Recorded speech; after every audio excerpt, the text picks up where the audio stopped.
Bonjour, un grand merci pour votre invitation. Je suis toujours très heureux de venir au Maroc et pour la première fois à Fès, grâce au comité et surtout grâce à mon ami Mohamed Benzagmout, même si j'étais un petit peu déçu hier de me rendre compte que Montpellier n'était pas la plus ancienne faculté de médecine du monde, puisqu'il paraît que c'est Fès. Donc, je suis désolé, je vais repartir avec ce petit désabusement, mais comme je ne suis pas de Montpellier, je pardonnerai.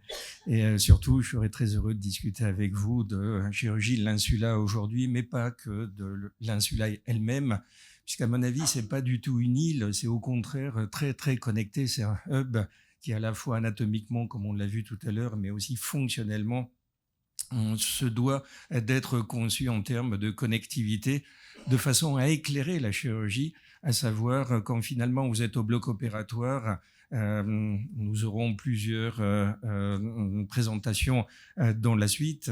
Vous verrez que c'est pas si compliqué si on oublie les aspects vasculaires, puisque moi, quand j'ai revu vos magnifiques dissections, j'ai eu peur de tous ces vaisseaux, mais en fait, moi, je les vois jamais, parce que je fais des voies d'abord transoperculaires, je fais des dissections sous-piales, je ne coagule jamais, comme vous le verrez, et finalement, tout devient beaucoup plus simple, parce qu'on reste dans le cerveau, on oublie le reste, sauf que là, il faut se dire que le cerveau, c'est le début du comportement, et qu'à partir de là, il faut être aussi neuroscientifique, et on parlera tout au long de cet exposé, mais aussi de la matinée, de la réunification entre les neurosciences, la neurochirurgie, la neurologie, la neuropsychiatrie, et tout ceci ne peut pas être conçu que de façon isolée. Et en fait, si vous avez une vision holistique pour les plus jeunes dès le début, vous allez voir que finalement, ce qu'on va montrer aujourd'hui au niveau de l'insula est applicable à peu près à tout et devient, à mon avis, plein de bon sens, avec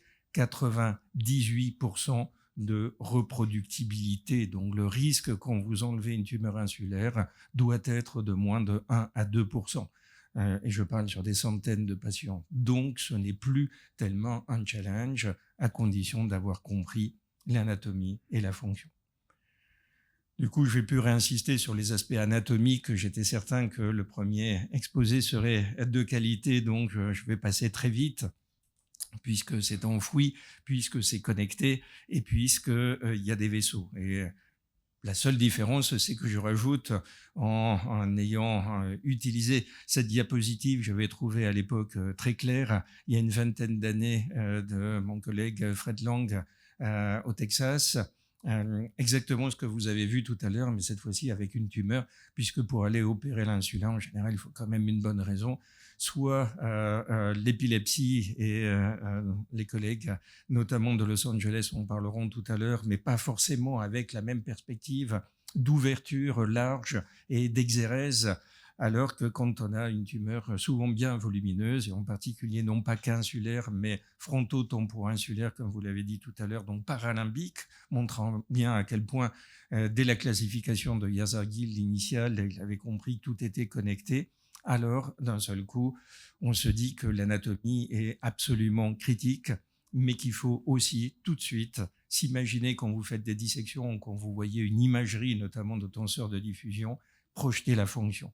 Et pour la fonction, il faut également la cytoarchitectonie, ça a été rappelé tout à l'heure, mais je voulais insister là sur le fait qu'il y a un gradient cytoarchitectonique dans l'insula, et ça, c'est pas dans toutes les localisations, qui va depuis la partie la plus antérieure, qu'on pourrait appeler paléocortex, ensuite allocortex, et plus on remonte vers l'arrière, et plus il y a une interconnexion avec les aires corticales dites fonctionnelles, et ça devient à ce moment-là du néocortex, tout particulièrement dans les aspects qui intéressent les collègues impliqués dans la douleur. On connaît notamment professeur Fontaine à Nice, ou le professeur Mandonnet à Paris, puisqu'on a eu cette discussion il y a très très peu de temps. Donc ça veut dire qu'il peut y avoir des utilités, vous voyez, bien au-delà de l'épilepsie et de l'oncologie. Maintenant, si on en vient donc aux aspects un peu plus fonctionnels, bien entendu, il faut partir de cette notion de capsule, et je vous montrerai régulièrement une coupe sagittale et une coupe coronale pour que vous puissiez vous repérer, en sachant que dans la coupe coronale, On a bien vu tout à l'heure le claustrum qui permet de séparer la partie capsule extrême, plus latérale, où circulent des fibres non seulement insulo-corticales, mais également claustro-corticales. Et vous voyez toute la complexité. Et en fait, très vite, je vais démystifier en disant s'il y a une tumeur cérébrale, les mécanismes de neuroplasticité arrivent à compenser parce qu'il y a une organisation bilatérale. Et en fait, je vais vous dire que ça sert à tout et que vous pouvez malgré tout enlever. Il y a un paradoxe? Non, parce qu'il y a une compensation par l'autre côté. Et c'est là où il va falloir comprendre les limitations de la compensation. En effet, si on commence à faire une revue sur les aspects fonctionnels, je suis sûr que ce sera longuement détaillé par notre collègue marseillais, en fait, ça fait peur parce que ça sert à tout.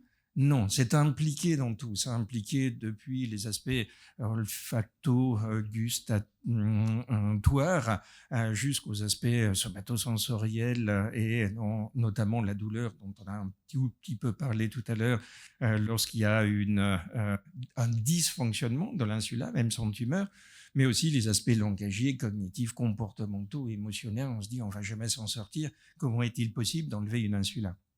Parce que s'il y a une tumeur, le patient va bien face à vous. Pas toujours, mais s'il y a un gliome de Bas-Grade, la plupart du temps, il a fait une crise d'épilepsie. Et on a cherché à comprendre comment ça se faisait que le patient face à vous, finalement, en dehors d'une crise, ils vous disent « j'ai une vie normale », alors que la tumeur est déjà complètement infiltrée, a complètement infiltré le lobe insulaire, voire le système paralimbique au sens large. Et donc, ce qu'on a fait, c'est utiliser l'imagerie à la fois morphométrique et fonctionnelle. Toujours pareil, faites le lien, ne dissociez pas. Et on s'est aperçu qu'il y avait une augmentation de la taille chez les adultes, de la morphologie, du cortex au niveau de l'insula contralatérale lorsqu'il y a un gliome de Bas-Grade. On a pu le faire sur des centaines de patients, vu que pour une raison obscure, les tumeurs adorent être localisées au niveau de l'insula. On en reparlera dans une prochaine présentation beaucoup plus dédiée aux aspects oncologiques. Mais s'il y a une augmentation de la morphométrie de l'autre côté, ça explique aussi qu'il y ait une augmentation de la connectivité fonctionnelle, celle qu'on va voir, mais en organisation bilatérale. Je réinsiste là-dessus. Donc, si le cerveau a déjà fait le travail avant, finalement, il suffit de comprendre comment il s'y est pris et jusqu'où il ne faut pas aller trop loin pour déstabiliser l'édifice, mais finalement, on peut enlever l'insula, non plus en disant comme la diapositive d'avant, « ah, ça sert à tout », parce qu'en fait, chez ce patient, ça ne sert plus à rien. Donc, il va falloir se méfier de la connectivité plutôt autour de l'insula qu'au sein même de l'insula. Et c'est là où, évidemment, vous pouvez utiliser le tenseur de diffusion, les dissections comme outil didactique et les stimulations en bloc opératoire qui ne sont pas les stimulations en tant que telles vous donnant la vérité absolue, mais vous permettent de faire des corrélations anatomo-fonctionnelles individuelles, puisque déjà quand vous arrivez en faisant une voie d'abord générale transoperculaire en ce qui me concerne, et j'expliquerai pourquoi tout à l'heure en donnant les résultats, ce cerveau est unique. Je vais opérer une insula à gauche pas plus tard que lundi matin. Il est évident que j'ai bien l'habitude, mais que je vais me réadapter parce que, justement, il aura compensé totalement différemment par rapport à la dernière insula que j'ai opérée, c'est-à-dire la semaine dernière. Donc, ce n'est jamais de la même façon. Donc là, il faut se transformer en neuroscientifique. Et donc là, il faut comprendre les modifications dans la dynamique de la réorganisation, de la reconfiguration entre les réseaux. Et la meilleure façon, c'est de proposer par vous-même en tant que neurochirurgien, puisque nous sommes connectés au système nerveux central de l'être humain toutes les semaines, que ce soit dans l'insula ou ailleurs, il faut que l'on propose de nouveaux modèles de neurosciences cognitives. Nous sommes des neuroscientifiques, au moins dans l'observation. Et puis après, vous pouvez modéliser plus ou moins en fonction de l'implication que vous aurez.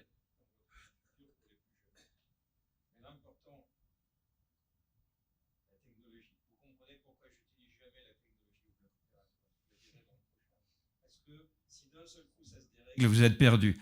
Tandis que là, je peux monter le son en montant la voix. Je n'ai aucune confiance en la technologie. Pour avoir 99% de reproductibilité, il faut avoir confiance en une seule chose, votre connaissance. C'est tout. Donc, pas de neuronavigation, pas d'IRM péropératoire, pas de tenseur de diffusion, pas d'IRM fonctionnel, pas de microscope. Et c'est pas possible. Si, c'est possible. C'est comme ça qu'on a 99% de fiabilité. Et en plus, ça coûte pas cher.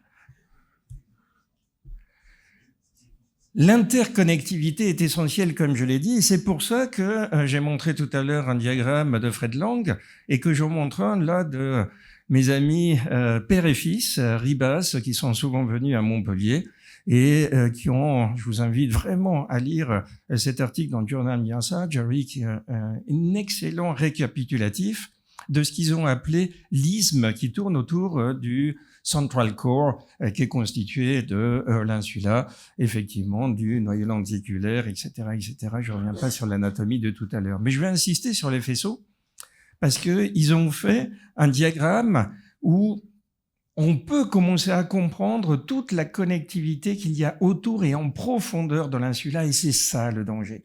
C'est quand vous allez vous enfoncer à la toute fin, là vous risquez de couper. Certes, si vous allez trop dans l'espace perforant antérieur, il y aura un risque de dommages vasculaires, mais ça je vais vous expliquer comment éviter. Mais par contre, si vous coupez la connectivité, alors d'un seul coup, il y aura plus de son, il y aura plus d'image. Et là, vous direz, je comprends pas, j'ai fait une voie d'abord transcorticale, je me suis adapté au mapping, j'ai fait une dissection sous-piale, j'ai rien coagulé, tout allait bien, et finalement, ça va pas parce que d'un seul coup, le patient s'est arrêté de parler, de bouger. Oui, parce qu'on a coupé cette connectivité. Et c'est là où il faut faire des dissections par soi-même, en regardant la position des différents faisceaux par rapport donc à l'insula, par rapport à la tumeur, mais aussi en comprenant les terminaisons corticales et là en utilisant le tenseur de diffusion en dehors du bloc opératoire pour que vous puissiez faire des liens et surtout que vous fassiez ensuite les liens au bloc directement lorsque vous êtes en train de stimuler. Avec deux voies massives, la voie dorsale, constituée par le faisceau longitudinal supérieur, le faisceau arqué, on va détailler un tout petit peu plus, et la voie ventrale constituée par le faisceau fronto-occipital inférieur, un petit peu d'incinate et un petit peu de faisceau longitudinal inférieur qui est déjà au-dessous de l'insula, mais on peut se retrouver très vite dedans pour une tumeur paralimbique. Et évidemment, la voie dorsale est phonologique, la voie ventrale est sémantique. D'un seul coup, on fait des associations, mais en revenant à l'anatomie fonctionnelle. En d'autres termes, pour longue histoire que je vais résumer, la voie dorsale est constituée par une partie latérale qui apparaît en bleu et qui va non pas de la région dite de Broca, mais du cortex prémoteur ventral, que ce soit à Montpellier, à San Francisco, à Shanghai, au gyrus supramarginalis postérieurement. C'est le SLF3, et quand vous le stimulez, le patient aura un problème articulatoire, ce qu'on appelle le speech arrest, et on s'imagine pour les plus jeunes que c'est devant, alors qu'en fait, c'est la connectivité qui va vers, je réinsiste, le gyrus supramarginalis, donc très postérieur. Ce qui veut dire que quand vous stimulez la jonction avec la région dite de Wernicke, il est fréquent d'induire des troubles articulatoires. Je ne comprends pas, je croyais que c'était devant. Non, c'est une boucle. Et en profondeur, vous avez le faisceau arqué qui existe bien entendu et qui part de la pars triangularis opercularis, mais aussi du cortex dorsolatéral préfrontal, donc la partie postérieure de F2, et qui va très très peu au niveau de la région dite de Wernicke. On le sait puisqu'on a fait des dissections, mais qui va surtout au niveau de T2 et T3. Ce qui veut dire qu'on a pu publier sur de l'anatomie fonctionnelle basique dans Brain, il y a uniquement 2 ans, sur le faisceau le plus décrit chez l'homme. Pour qu'on ait fait ça, ça montre à quel point on ne connaît pas l'anatomie du faisceau arqué. Et on a dit, au contraire, ça ne se termine pas dans Wernicke.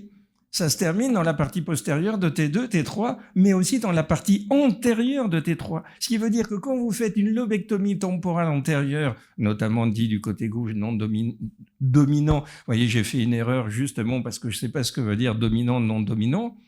En fait, vous risquez, au-delà de la chirurgie de l'insula, quand on disait, bon, on va faire la lobectomie temporale antérieure, et puis l'insula, c'est dangereux. Attention, parce que vous pouvez être dans le faisceau arqué. Le faisceau arqué, il est à des kilomètres, pas du tout. Il se termine là, et on l'a démontré il y a 15 jours sur une école de dissection avec le professeur Mondonnet, sur le suivi de cette fibre qui s'est terminée très antérieurement dans le lobe temporal, et tous les étudiants étaient très surpris en disant « mais je croyais qu'il était postérieur et qu'il allait dans Wernicke ». Non, ça c'est ce qu'on a raconté dans l'histoire, mais vérifiez par vous-même.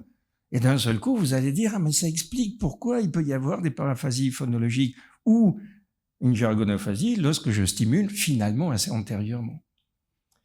Et juste pour la petite histoire, replongez-vous quand même dans la phylogénèse, parce que ça peut être utile, et voyez que chez le chimpanzé, évidemment, la région dite de Broca était connectée à Wernicke. Mais je vais vous livrer un petit secret.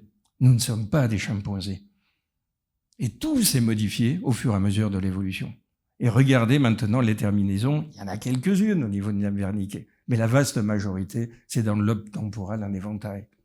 Voilà à quoi sert le faisceau arqué, la phonologie, mais aussi la répétition, Geschwin l'avait dit, aphasie de conduction si vous le coupez, mais également jargonophasie quand vous stimulez. À droite, il peut être très utile aussi, pour la voie d'abord insulaire. Donc pourquoi du faux réveil à droite? Parce que je ne veux pas induire des négligences. Mais quel rapport avec la chirurgie de l'insula? Parce qu'il passe à travers l'opercule. Et pourquoi il passe à travers l'opercule? Parce qu'il n'a pas d'AVC. Parce qu'il n'est pas en contact avec les vaisseaux. Parce qu'il fait une dissection soupiale. Oui, mais du coup, il n'y a aucun risque puisqu'on est à droite. Non, on peut induire une héminégligence, ce qui est très gênant puisqu'on ne peut plus conduire. Donc, il faut savoir que le faisceau longitudinal supérieur, en particulier sa couche 2, avec tout le complexe dont on vient de parler, peut être critique pour la conscience spatiale. Et vous pouvez publier dans Science et faire en sorte que vos patients aillent bien. Ce n'est pas incompatible de faire de l'âge résection avec un haut niveau de reproductibilité si vous comprenez l'anatomie fonctionnelle, voire que vous expliquiez que on comprend rien à l'anatomie fonctionnelle dans les livres d'histoire. J'en reviens à la voie ventrale, probablement la plus importante, puisqu'on m'avait dit que le faisceau fronto-occipital inférieur n'existait pas lorsque j'ai commencé à le publier en 2002. Et à l'époque, il y avait Catani qui commençait à utiliser le tenseur de diffusion, qui avait fait son premier papier dans Neuroimage, pendant que la même année, je sortais mon premier papier en Brain. Il y avait l'aspect anatomique et fonctionnel. Et on s'est rencontrés à ce moment-là en disant « Mais pourquoi ils nous disent que le HIFOF n'existe pas ?» Parce qu'il n'existe pas chez le chimpanzé. Mais on n'est pas des chimpanzés. Donc, il faut comprendre les terminaisons corticales et l'anatomie fonctionnelle, à savoir l'implication dans le traitement sémantique de l'information. Sauf que comme c'est des réseaux très complexes, en fait, il y a plusieurs sous-couches. Non seulement il existe, mais il y a 2 sous-couches. En fait, maintenant, on s'aperçoit qu'il y en a 5. Je pense que dans 5 ans, je dirais qu'il y en a 12. Regardez la terminaison corticale antérieure pour la couche la plus superficielle. Donc celle, finalement, je ne suis pas hors sujet, que vous allez avoir à la partie profonde de l'ablation de la tumeur dans l'insula. Et la première question est toujours la même, une fois qu'on est arrivé dans l'insula, c'est où est-ce que vous arrêtez du faux? Contre la voie ventrale sémantique. Et comment vous le savez? Parce que je stimule et que je connais les terminaisons corticales. Oui, mais de temps en temps, c'est un petit peu refoulé. Oui, donc il y a une couche profonde. Et regardez, les terminaisons corticales antérieures sont pas du tout les mêmes. Donc la fonctionnalité n'est pas la même. Vous avez dit que c'était sémantique. Oui, mais il peut y avoir sémantique verbale, ce que je suis en train de faire, sémantique non verbale.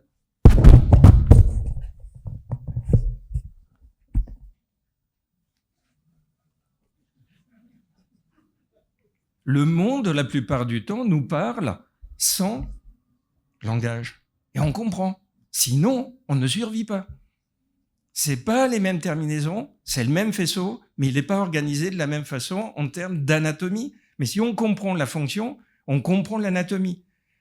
Je m'explique. Au bloc, lorsque je stimule, y compris à gauche, bien sûr, on le reverra tout à l'heure, et que j'entends paraphasie sémantique, je sais qu'il faut que je m'arrête. Mais c'est vrai aussi à droite, si j'entends trouble sémantique non verbal. Et comme je sais que l'HIFOF chemine dans la temporal stem, qui est latéral par rapport à l'espace perforant antérieur dont on vient de parler, je ne suis jamais au contact des perforantes. C'est donc la fonction qui me protège de l'anatomie et plus l'anatomie qui me protège de la fonction. Et d'un seul coup, je n'ai plus de problème. Vous allez me dire, vous laissez un petit peu de tumeur en profondeur. S'il y a une infiltration de l'espace perforant antérieur, évidemment que je vais laisser de la tumeur. Non, dans les grands congrès américains, on voit qu'on est sous microscope, qu'il y a la nouvelle technologie avec le CUSA qui est hyper pointu et qui fait qu'il passe entre les perforantes. 10% de séquelles. J'en ai moins de 1%. Vous voulez quoi? Être chirurgien ou que vos patients aillent bien? Soyez neuroscientifique d'abord. Ce qui ne vous empêche pas de faire de grosses cavités. Et là, on commence à comprendre que finalement, la voie d'abord que je vais vous montrer tout à l'heure est conditionné aussi par la compréhension de l'anatomie fonctionnelle et notamment de passer au niveau du sillon circulaire, qu'il soit supérieur ou inférieur. Donc, ce qui vous a été dit dans la première présentation est crucial. Mais en même temps, si vous ne voyez pas la profondeur de ce sillon, vous allez rentrer dans l'isthme. Et dans l'isthme, je réinsiste, même à droite du côté non dominant, je ne sais pas ce que ça veut dire, vous pouvez être à l'origine de modifications sémantiques, comme on vient de le dire. Mais vous pouvez être aussi à l'origine de modifications comportementales. Les premières chirurgies que j'ai faites, on en reparlera tout à l'heure, à droite, dans l'insula, je les ai faites sous anesthésie générale, puisque tout ceci, on ne savait pas, c'était il y a 25 ans. Et des patients ont eu des modifications, notamment en termes de dépression. Du faux, c'est normal, parce qu'ils ont une tumeur au cerveau. Non, c'est que je coupais le faisceau fronto-occipital inférieur qui était impliqué dans la mentalisation en termes d'empathie. On ne savait pas à l'époque. Mais je savais qu'il y avait quelque chose en plus, et pas juste il y a la tumeur du faux. Donc depuis, on réveille les patients, et même à droite, on leur dit, est-ce que vous pouvez, au-delà du mouvement du langage, de la compréhension et de la multitâche, on en reparlera tout à l'heure, reconnaître les émotions d'êtres humains face à vous. Exactement ce que vous allez faire à la pause café, vous avez fait ce matin, ça s'appelle la cognition sociale. Et d'un seul coup, on s'est aperçu que les patients n'étaient plus dépressifs en post-opératoire, parce que comme maintenant, ils vivent plus de 20 ans, je vous montrerai tout à l'heure, plus de 20 ans, il faut évidemment qu'ils aient une vie active. Donc, ils reviennent au travail, et le retour au travail, c'est pas que la cognition ou le mouvement, c'est aussi la cognition sociale. Donc, on a fait les corrélations anatomo-fonctionnelles entre les dissections, les terminaisons corticales, le tenseur de diffusion, et dire le faisceau fronto-occipital inférieur qui n'existait pas il y a 20 ans, évidemment qu'il existe, qui ne sert à rien à droite pour la plupart des neurochirurgiens, y compris de nos jours, est en fait impliqué dans la sémantique non-verbale, impliqué dans l'empathie. Comment voulez-vous faire pour opérer sous anesthésie générale si vous voulez avoir 95% de retour au travail, là? On parle bien de ça. Et 20 ans de survie. Donc on continue avec les interactions entre les différents faisceaux, grâce toujours pareil au schéma de Ribas père et fils. Et il ne faut pas oublier, bien entendu, les radiations optiques. Sauf que là, on peut se permettre de couper la boucle de Meyer si vous voulez ouvrir le ventricule dans la corne temporale, et c'est très fréquent dans les paralimbiques par définition, puisque la quadranopsie supérieure, finalement, elle n'empêche pas de conduire. Et il n'y a qu'un seul patient sur plus de 1000 qui a eu un problème parce qu'il était pilote de drone. Et évidemment, il fallait qu'il regarde en haut. Et on n'avait pas adapté, et je lui ai donné une quadranopsie supérieure. Il n'a pas pu recommencer son travail. Mais en dehors de ça, donc, vous voyez que c'est bien à la carte, honnêtement, ça ne pose pas de problème particulier, donc on peut se permettre de couper la boucle de Meyer. Le faisceau longitudinal inférieur, là, on sort vraiment de la région péri-insulaire immédiate, mais il suffit que la tumeur soit paralimbique, qu'on fasse la lobectomie temporale, comme on l'a dit tout à l'heure, pour se retrouver tout de suite dans le faisceau longitudinal inférieur. Donc, la question, à quoi il sert ? Et vous voyez que toutes ces publications sont hyper récentes, même de 2023. On ne sait pas à quoi il sert, parce qu'en fait, on vient de découvrir qu'il est impliqué dans l'accès au lexique, tout particulièrement pour les noms propres. Qu'est-ce qu'on en a à faire ? Oui, mais sauf que j'ai opéré des présentateurs de télé, et s'ils ne trouvent pas le nom de la personne face à eux, ils perdent leur travail. Donc c'est crucial pour leur vie. Et il me dit, moi j'ai eu envie de continuer, c'est ma vie. D'accord, donc on va élaborer des tests au bloc opératoire, tout en parlant bien d'une chirurgie de tumeur paralimbique. Mais surtout, c'est impliqué, pour tous, dans l'accès au lexique pour les noms communs. Donc ça veut dire que vous pouvez avoir un patient qui a une aphasie anomique et qui vous dit, oui, c'est pas un problème, ça sert à écrire, et d'ailleurs, moi, je suis écrivain. Non, je vous demande exactement ce que c'est. Ils sont pas capables de dire c'est un stylo. Donc, ils ont compensé. Ils vous donnent l'impression de ne pas être aphasique, puisque le faisceau fronto-occipital inférieur, que vous avez forcément préservé, sinon le patient est déjà aphasique, sera à l'origine de la compensation du faisceau longitudinal inférieur et du faisceau inciné. Donc vous allez dire, c'est parfait. Oui, mais si jamais il y a une infiltration déjà du faisceau fronto-occipital inférieur quand on arrive, ce qui n'est pas rare dans les gliomes diffus de bas grade, j'entends encore des chirurgiens me dire, est-ce que vous ressentez la tumeur? Non, je sens le fromage. La tumeur ne se sent pas, elle est partout, c'est un gliome diffus. Ça va au-delà de ce que l'IRM peut vous montrer, même si vous avez une 7 Tesla. Donc enlevez le plus possible et ils vont vivre plus longtemps. Mais arrêtez-vous au niveau de la fonction, sinon ils vivront moins longtemps. Donc la limite ne peut être que fonctionnelle. Donc il faut comprendre que s'il y a déjà une infiltration au niveau de l'IFOF, si vous coupez l'ILF, le patient peut avoir une augmentation des temps de réaction pour trouver les mots. Bon, c'est directement corrélé au retour au travail. Directement. Donc au bloc opératoire, vous avez déjà un aperçu en fonction du temps de réaction. Un test aussi simple que la dénomination, mais en vous disant « Ah, c'est plus de 4 secondes, attention, il faut que j'arrête. » Ou pas. Parce que le patient, peut-être qu'il s'en moque de revenir au travail s'il est retraité.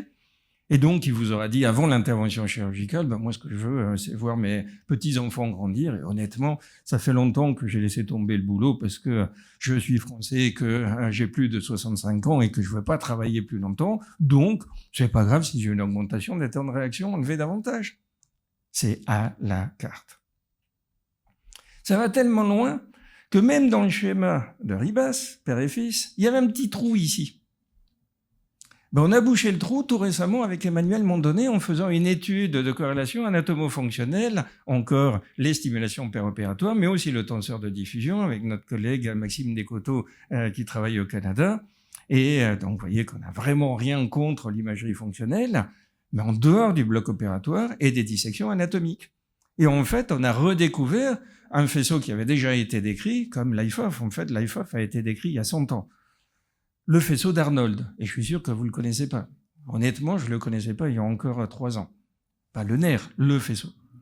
Et donc, je ne vais pas rentrer dans les détails, puisqu'il est constitué de 4 sous-parties, mais en résumé rapide, il intervient dans la remise à jour quand on parle d'accès au lexique. Et quand vous stimulez du coup, il peut y avoir une anomie, mais il peut y avoir aussi des problèmes de persévération. Vous montrez un chat, ceci est un chat. Vous montrez un chien, et ceci est toujours un chat pour le patient, parce qu'il n'a pas réussi à se désengager de ce qui se passait avant. Et vous savez que la persévération, pour la plupart des neurologues que je connais encore aujourd'hui, c'est lié au syndrome frontal. C'est dommage, parce que c'est des fibres thalamo-temporales. C'est tout sauf frontal.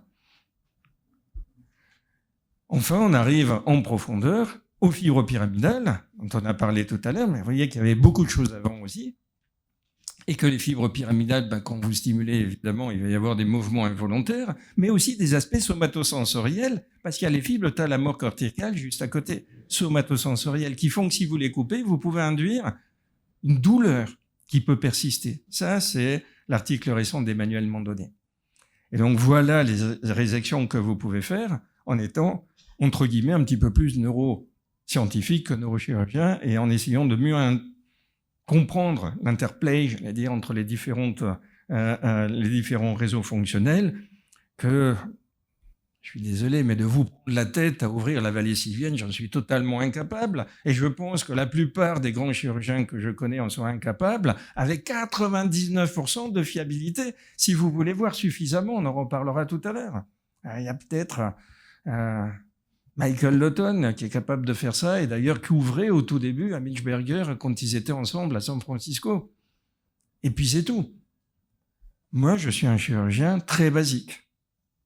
Donc, vous pouvez faire de très grosses cavités avec 99% de fiabilité si vous oubliez justement les vaisseaux. Mais, il n'y a pas dans le mouvement que les fibres pyramidales. Ça n'intervient que dans l'exécution. Tout à l'heure, vous avez vu que j'ai réussi à rattraper parce que c'était pas prévu au programme, parce que j'étais en train de faire un geste pour vous démontrer que, voilà, il y avait tout ça. Mais en fait, j'ai utilisé mon faisceau frontostriatal à ce moment-là. Donc, si vous coupez le faisceau frontostriatal, qui lui va intervenir dans le contrôle du mouvement, alors je ne serai pas paralysé, mais je n'aurai jamais réussi à rattraper le micro. En d'autres termes, le patient est réveillé au bloc opératoire, il va s'arrêter de bouger bilatéralement. C'est dommage si les chirurgiens, et j'en ai opéré beaucoup, et qui vous disent j'aimerais bien réopérer après votre intervention chirurgicale. Qu'est-ce que vous feriez? L'important, c'est de ne pas être paralysé et de ne pas avoir un problème avec le corticospinal et ou les perforantes. Ça ne suffit pas. C'est d'ailleurs ce qui explique le syndrome de l'aire motrice supplémentaire que vous pouvez volontairement générer ou pas. Vous allez me dire, ça n'a aucun rapport, on parle de l'insula. Oui, puisque par définition, il converge bien au niveau du striatum. Donc, vous êtes dans la partie latérale du noyau lenticulaire, puisque c'est bien le central core. Et pourtant, c'est bien lié à ce que vous faites quand vous faites une ablation d'aire motrice supplémentaire, et les tumeurs sont très fréquentes à ce moment-là.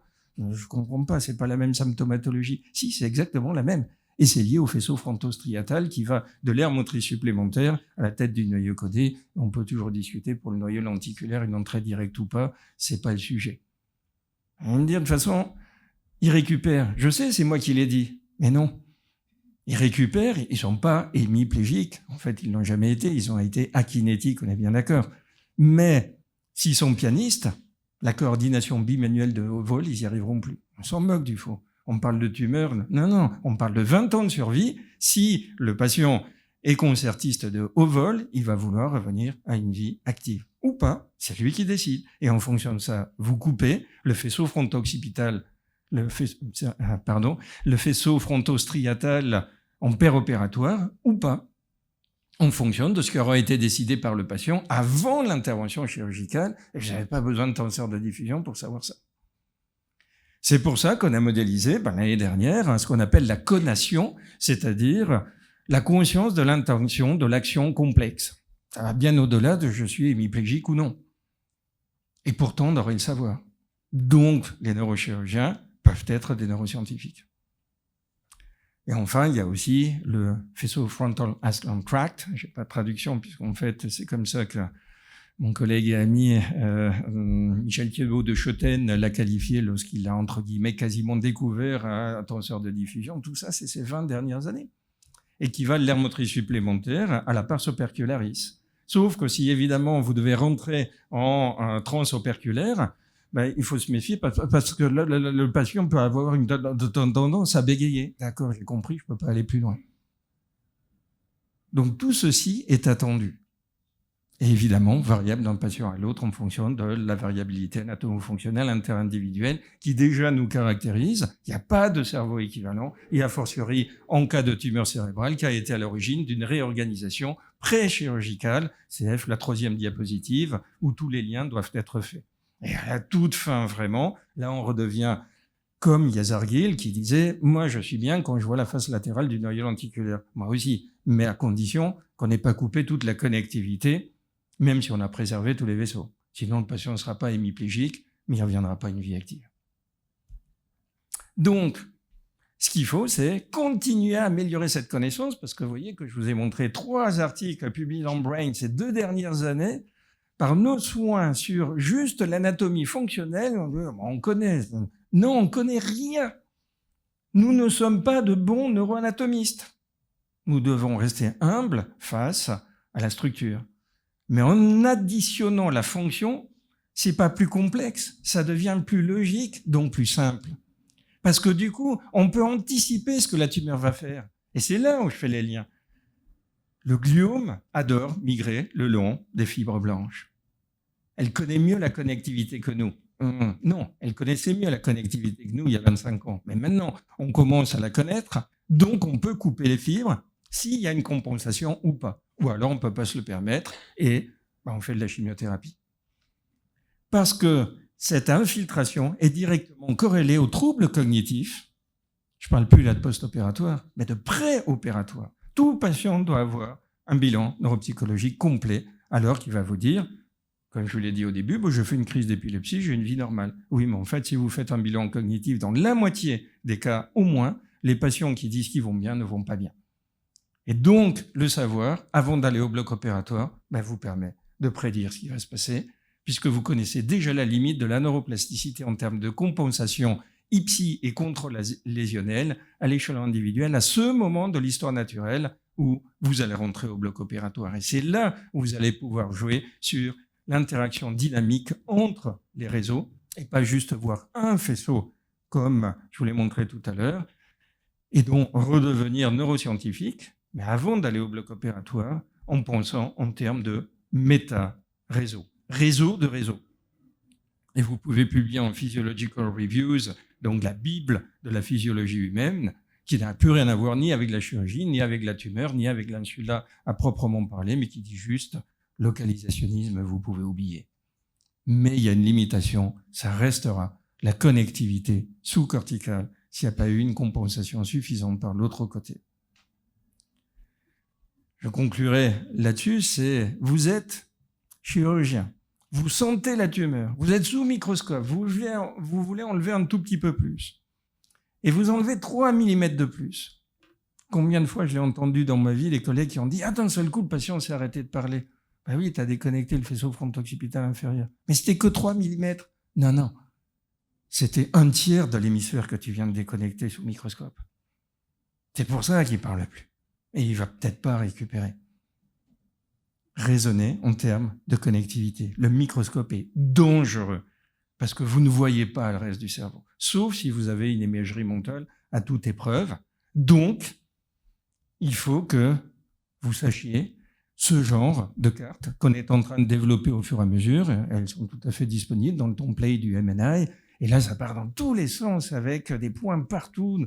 Ah oui, parce qu'il y a différents domaines cognitifs, le mouvement, la conation, la sémantique, verbale, non-verbale, la mentalisation. C'est compliqué. Mais nous sommes chirurgiens du cerveau. Le cerveau est compliqué. Et il faut voir les interactions entre elles, non seulement corticales et sous-corticales. Pour vous aider, puisque hier on m'a dit peut-être quand même qu'il faudrait faire en sorte que pour les plus jeunes neurochirurgiens, il y ait une base qui nous permette de voir à peu près l'anatomie fonctionnelle en fonction des localisations qui, elles, sont physiques. La tumeur est insulaire ou fronto-insulaire ou d'accord. Donc, on a écrit un article avec un collègue du Texas qui a passé 1 an avec nous et qui a dit « Je vais essayer de décoder ce que vous dites du faux de façon à ce que ça devienne accessible pour les plus jeunes neurochirurgiens. » Il l'a publié dans Acta Neurochirurgica et c'est vrai en fonction de la localisation aire-motrice supplémentaire, mais comme vous voyez aussi, insulaire, ce n'est pas hors sujet. Ça peut vous permettre de commencer par... J'ai essayé d'y voir un petit peu plus clair, même si je comprends bien qu'il faudrait que j'en arrive à ça. Et enfin, la toute fin, et oui, je sais, ça continue à... On adore l'imagerie fonctionnelle, contrairement à ce qu'on laisse sous-entendre quand on parle de Dufo. J'ai horreur au bloc opératoire parce que ce n'est pas la réalité, parce que c'est des statistiques, parce que je suis spécialisé en ce domaine. Mais qu'est-ce que j'adore ça pour bien comprendre. Et donc, on vient de créer un nouvel atlas où on a corrélé les stimulations corticales et sous-corticales à l'IRM fonctionnel, au tenseur de diffusion, pour essayer de recréer les réseaux fonctionnels. En d'autres termes, quand vous stimulez au niveau de l'IFOF, vous savez que vous êtes en train, entre guillemets, de déconnecter virtuellement, transitoirement, désynchroniser, devrais-je dire, neurophysiologiquement, le torso latéral préfrontal avec la partie postérieure de T2, par exemple. Et tout ceci, vous l'avez dans votre imagerie mentale parce que on vient de vous aider en le publiant dans Brain. Donc, le message est finalement, comment voulez-vous aller au bloc opératoire, que ce soit dans l'insula ou ailleurs, si vous n'avez pas une vision minimale, parce que c'est sûrement pas la réalité, probablement ce que je vous ai dit aujourd'hui en une demi-heure ou un tout petit peu plus, c'est le quart du 10e de la complexité de l'interaction dynamique des réseaux pour une chirurgie cérébrale au sens large et insulaire en particulier. Mais d'un seul coup, si vous évitez justement d'utiliser la technique en termes de technologie et de technicité, parce qu'au bloc opératoire, finalement, je ne suis pas particulièrement skilled, mais je sais où je suis. Et d'un seul coup, vous avez plus de 98% de bons résultats avec des patients qui vivent 3 fois plus longtemps, que ce soit les glioblastomes, qui pour moi vivent 3 ans, et j'ai des visiteurs toutes les semaines depuis 18 ans, je ne peux pas mentir, et pour les gliomes de bas grade, on le verra tout à l'heure, plus de 20 ans, puisque ma médiane de survie n'est toujours pas atteinte en collection prospective. Si je peux le faire, vous pouvez le faire, surtout si vous apprenez jeune, en faisant une prospective parallèle et pas sérielle. Le cerveau n'est pas fait pour dire « je vais d'abord être médecin, ensuite je vais être neurochirurgien, ensuite je vais devenir neuroscientifique ». Non, c'est déjà trop tard. C'est comme moi quand je parle anglais. Je peux faire le tour du monde 10 fois, j'aurai toujours un anglais franchouillard parce que j'ai appris trop tard. Si maintenant, vous dites, en étant plus jeune, en parallèle, je vais voir les neurosciences et la neurochirurgie, et je vais faire des boucles vertueuses qui seront endless toute une vie, d'un seul coup, vous allez voir que votre cerveau va aller au-delà de votre imagination et qu'opérer deviendra un plaisir. Merci beaucoup.